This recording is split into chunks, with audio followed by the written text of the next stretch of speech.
ગત જાન્યુઆરી 2025થી માંડીને એપ્રિલ 2026 સુધી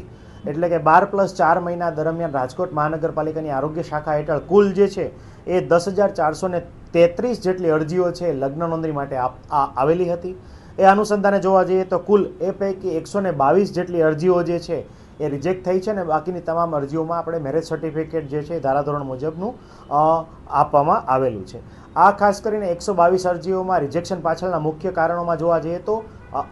જે લગ્નની તારીખ જે છે લગ્નના દિવસે વર અને વધુની ઉંમરમાં ખાસ કરીને વરની ઉંમર 21 વર્ષ કરતાં ઓછી અને વધુની ઉંમર જે છે 18 વર્ષ કરતાં ઓછી હોય એવું પ્રાથમિક દ્રષ્ટિએ માલુમ પડેલ છે। મોટાભાગના જોવા જઈએ કિસ્સાઓમાં તો આ લગ્ન જે છે એ ઘણા બધા સમય પૂર્વે થયેલા હોય અને ખાસ કરીને જ્યારે વ્યક્તિને પોતાના મેરેજ રજિસ્ટ્રેશન સર્ટિફિકેટની જરૂરિયાત ઊભી થાય ત્યારે વ્યક્તિ જે છે પોતાના રજિસ્ટ્રેશન માટે અત્રેની કચેરી ખાતે આવતા હોય છે, પરંતુ અનાયાસે અથવા અજાણથી તેઓ જાણતા પણ નથી હોતા કે લગ્નના સમયે તેમની જે વય જે છે એ વય મર્યાદા મુજબ હોતી નથી। આવા કિસ્સામાં જે છે રાજકોટ મહાનગરપાલિકા આરોગ્ય શાખા હેઠળ એમનું મેરેજ રજિસ્ટ્રેશન જે છે સ્વીકાર્ય કરી શકાતું નથી અને એમનું મેરેજ સર્ટિફિકેટ માટેની અરજી રિજેક્ટ કરવામાં આવે છે।